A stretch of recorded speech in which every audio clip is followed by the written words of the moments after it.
Hello students, Sundaram sir classes में आपका फिर स्वागत है। और आप देख रहे हैं फिजिक्स क्लास 12th के लिए, जिसमें हमारा चैप्टर नंबर 5 कंटिन्यू में है। और चैप्टर नंबर 5 मैग्नेटिज्म चैप्टर है। इसमें आपने पहले कुछ वीडियोस में मैग्नेटिक डाइपोल और मैग्नेटिक डाइपोल के कॉन्सेप्ट को समझा था। उसके बाद आपने मैग्नेटिक डाइपोल के कारण डाइपोल एक्सिस और इक्वाटोरियल एक्सिस, इन दोनों पर मैग्नेटिक फील्ड का फॉर्मूला डिराइव किया था। ओके, अब हम उसी के आगे चलेंगे कि when a magnetic dipole is placed in a magnetic field, then how much torque and how much potential energy is developed. Okay? सबसे पहले हम ये समझने की कोशिश करेंगे कि टॉर्क क्या है। टॉर्क एक फोर्स है रोटेशनल, जो किसी भी सिस्टम को रोटेट करने की कोशिश करता है। और रोटेशन का मीन होता है किसी एक पॉइंट के रेस्पेक्ट में कंटिन्यूसली रोटेट करना। तो this is a torque. Magnetic dipole, two equal magnitude and opposite charges, either in electric charges, either in magnetic poles, are separated by a small distance. This is called magnetic dipole. Okay, तो हम आज का topic लेंगे that is torque on magnetic dipole placed in a magnetic field.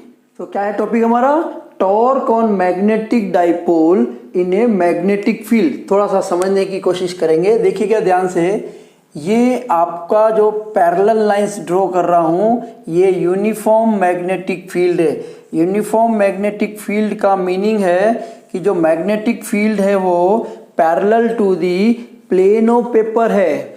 तो हम यहाँ पर magnetic field B vector लिख देते हैं और इसके बीच में हम एक डाइपोल रखते हैं। ये डाइपोल मतलब एक मैग्नेट।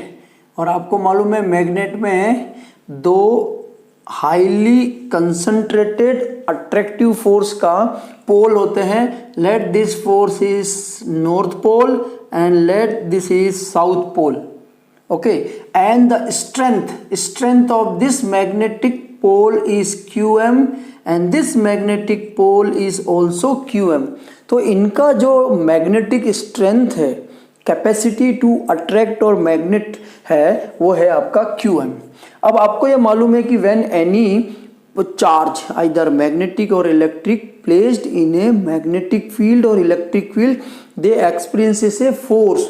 तो इस नॉर्थ पोल पर फोर्स की value according to this direction, इस डायरेक्शन में आपका हो जाएगा Fn is equal to magnetic strength is QM and magnetic field is B. Okay, and due to south pole this is the Fs and it is equal to QM into B. तो जब भी आप magnetic dipole को magnetic field में रखेंगे तो दोनों के जो पोल्स है वहाँ पर फोर्स डेवलप होगा और एन पोल पर जो फोर्स होगा वो QM अपॉन B यानी मैग्नीट्यूड है, और ये Fs equal to QM upon B है। तो यहाँ से आपको समझना है कि ये फोर्स क्या करेंगे। Now first let Fn equal to QM into B in direction of B, in direction of B vector, यानी जिस डायरेक्शन में मैग्नेटिक फील्ड है उसी डायरेक्शन में ये फोर्स है। And also Fs is equal to QM into B, that is in opposite direction, in opposite to B vector. तो अब आपको ये समझ में आ गया कि इसके जो दोनों एंड से वहां पर मैग्नेटिक फोर्स प्रोड्यूस होगा। अब आप ध्यान से देखिए इस दोनों को। इसमें मैग्नेटिक फील्ड की जो डायरेक्शन है मैग्नेटिक आपका फोर्स का, वो B के डायरेक्शन में है, इसमें अपोजिट है। तो आप देख रहे हो कि Fn और Fs का मैग्नीट्यूड सेम है, लेकिन दोनों की डायरेक्शन अपोजिट है। और अगर अपोजिट है तो जो टोटल फोर्स आएगा बेटा, टोटल फोर्स हम हमेशा वेक्टर सम करेंगे Fn minus Fs and that is equal to QM into B minus QM into B, that is equal to 0।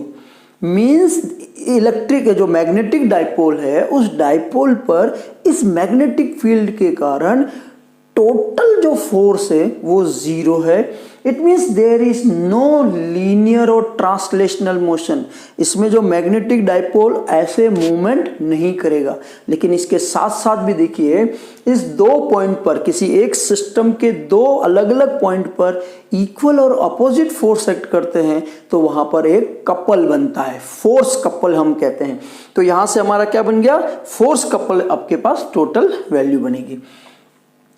Fn and Fs are equal and opposite, equal and opposite.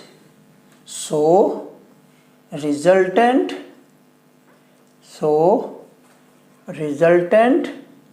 force is 0, but they form a couple.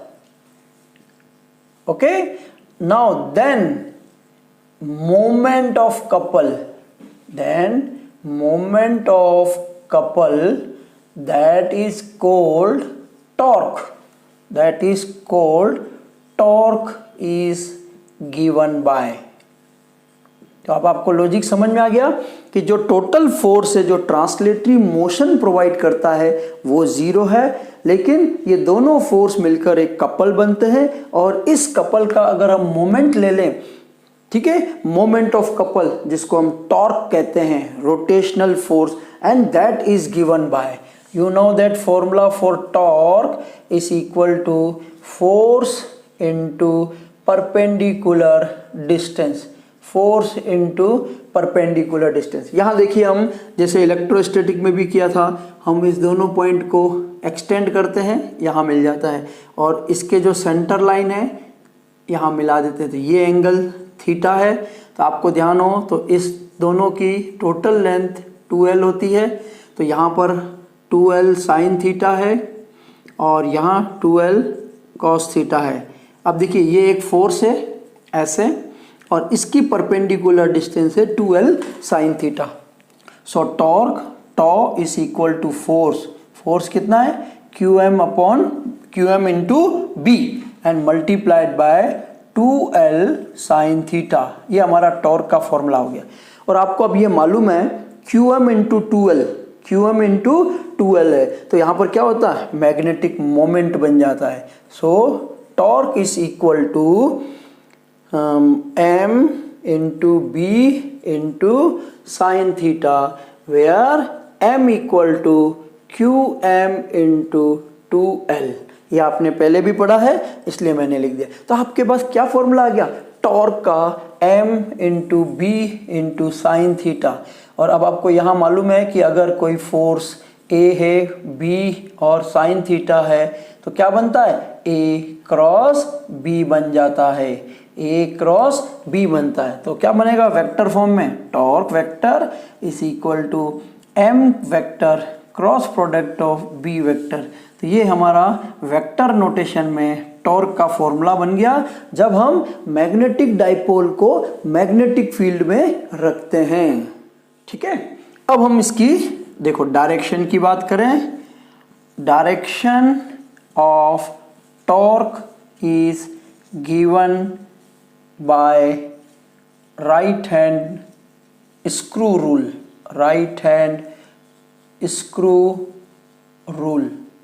ठीक है, अब यहाँ पे देखो आपको याद हो तो हमने right hand screw rule 11th में भी पढ़ा है। ये आपका m वेक्टर है, ये आपका b वेक्टर है। देखो ये m और ये b और इन दोनों के बीच का एंगल थीटा। तो ये डायरेक्शन जो है right hand screw rule torque की डायरेक्शन दिखाएगा। ठीक है, टॉर्क की डायरेक्शन दिखाएगा जो हम राइट हैंड स्क्रू रूल से फाइंड करेंगे। अब इंपॉर्टेंट देखिए, टॉर्क तो हो गया डेवलप, करेगा क्या, इसका इफेक्ट क्या होगा। अब देखिए ये इसका सेंटर पॉइंट है, ये जो फोर्स है ये इसको इधर टिल्ट कराएगा रोटेट, और ये इसको इधर रोटेट कराएगा। तो ये जो आपका पूरा है ये ऐसे रोटेट करेगा इस पॉइंट के रेस्पेक्ट में, और लास्ट में आप देखोगे कि ये ध्यान से दिख रहा है, ये आपका ऐसे आकर मैग्नेटिक फील्ड की डायरेक्शन में अपने आप को एडजस्ट या अलाइन कर लेता है। यही काम है किसका? टॉर्क का। तो दूसरा पॉइंट लिख रहे हैं, the torque rotate the dipole and finally dipole align itself in direction of magnetic field। तो आपको ये भी समझ में आ गया कि फोर्स टॉर्क क्या करेगा? रोटेट करेगा और मैग्नेटिक फील्ड की डायरेक्शन में अलाइन कर देगा। उसके बाद आपका वो टॉर्क खत्म हो जाता है। कैसे? देखो, तीसरा पॉइंट देखो, if theta is equal to 0 degree. ये जो थीटा है यानी ये अलाइन होकर इधर आ गया है मैग्नेटिक फील्ड में, थीटा 0 होगा। तो इस फॉर्मूले में देखो साइन 0, तो sine 0 is equal to 0, so torque will be 0 and this torque will be minimum torque. Now similarly if theta is equal to 90 degree, यानी अगर आप मैग्नेटिक फील्ड से ठीक परपेंडिकुलर रखते हैं मैग्नेटिक डाइपोल को, so you know that sin 90 is equal to 1, torque equal to mb and this torque is maximum value of torque हो जाता है। इसी दोनों प्रिंसिपल के पर यानी टॉर्क के कॉन्सेप्ट पर हम प्रैक्टिकल अप्रोच क्या देखी कि जब भी हम किसी सिंपल मैग्नेट को फ्रीली लटका देते हैं या सस्पेंड कर देते हैं तो वो अपने नॉर्थ और साउथ जो ज्योग्राफिक पोजीशंस है वहाँ जाके अलाइन हो जाता है।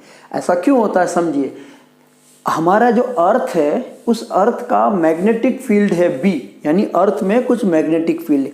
उसमें जब हम किसी मैग्नेट को लटकाएंगे तो क्या करेगा? टॉर्क डेवलप होगा और वो टॉर्क कहीं पर भी छोड़ोगे ना तो वो टॉर्क सीधा उस मैग्नेट को नॉर्थ साउथ की डायरेक्शन में ले जाकर अलाइन कर देता है। यही रीजन है। अगर कहीं एग्जाम में आता है कि when we freely suspend a magnet then on what concept और why magnet align itself in the directions of earth magnetic field, and this is due to the force couple, and by taking moment of couple or torque magnet will itself align in the directions of magnetic field। okay, now इसी base पर, इस फॉर्मूले के base पे now can we define a magnetic dipole। क्या है? Magnetic dipole moment. चलिए, तो अब मैंने ये कहा कि इसमें जो टॉर्क है, torque equal to M B into sine theta, और इस फॉर्मूले के बेस पर टॉर्क के कॉन्सेप्ट पे हम मैग्नेटिक डाइपोल मोमेंट को डिफाइन भी कर सकते हैं। So definition of magnetic dipole moment, magnetic dipole moment जिसको हम m वेक्टर या m से डिफाइन करते हैं और हम यहाँ पर मैग्नीट्यूड ले लेते हैं। सो इस फॉर्मूले से देखिए m equal to torque upon b sine theta. Now if torque for maximum torque theta must be 90 degree, and if b equal to 1 Tesla, put here sin 90 is 1, मैं लिख देता हूँ sin 90 is 1, यहाँ रख देंगे b की value 1 tesla. So m equal to torque. तो definition क्या हो गई? डेफिनेशन आपके पास हो गई magnetic dipole moment may be defined as the torque acting on a magnetic dipole,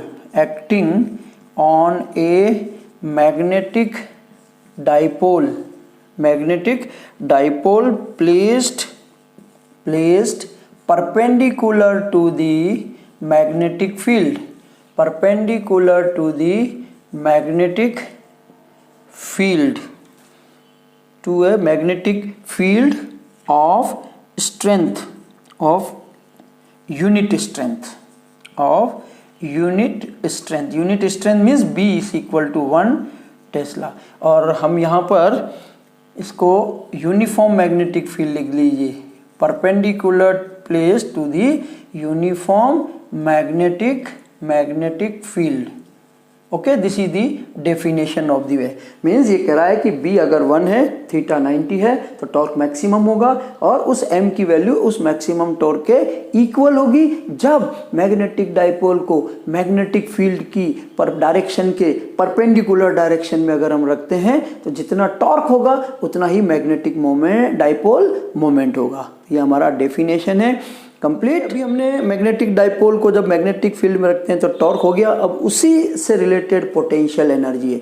हमें इसमें पढ़ा टॉर्क में कि जब मैग्नेटिक डाइपोल को जब हम किसी एंगल थीटा इंक्लाइन पे रखते हैं मैग्नेटिक फील्ड के साथ तो टॉर्क डेवलप होता है और वो टॉर्क इसको रोटेट करता है और उसकी सेम डायरेक्शन में अलाइन कर लेता है। ठीक, इसमें हम ये देखते हैं कि कोई वर्क डन नहीं करना पड़ता, ये नेचुरली होता है। बट कभी भी ऐसा हो सकता है कि इस हम मैग्नेटिक डाइपोल को जो जिस डायरेक्शन में टॉर्क है, जिस डायरेक्शन में रोटेशन, उसके अगेंस्ट अगर हम रोटेट कराते हैं तो हमें टॉर्क के अगेंस्ट वर्क डन करना पड़ता है और यही वर्क डन पोटेंशियल एनर्जी की टर्म्स में मैग्नेटिक डाइपोल में स्टोर हो जाता है। तो हम किसका फॉर्मूला डिराइव करेंगे? पोटेंशियल एनर्जी का डिराइव करेंगे। ओके, नाउ यहां लिखते हैं, when magnetic dipole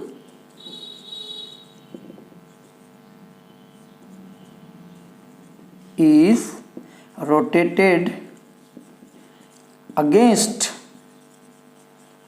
the torque, work has to be done, and this work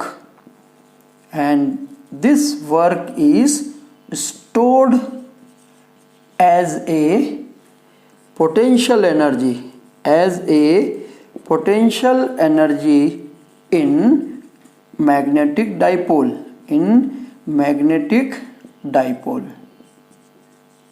ठीक है। then the work done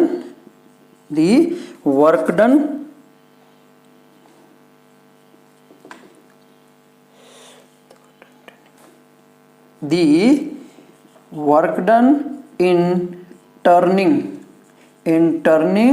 a dipole through an angle theta is given by, छोटे से angle में through an angle theta, we can write dw is equal to tau into D theta. ये formula याद कीजिए, आपने 11th में rotational motion में पढ़ा था कि जो टॉर्क और एंगुलर डिस्प्लेसमेंट को मल्टीप्लाई करते हैं तो हमारा वर्क डन आता है, तो TW equal to tau into D theta.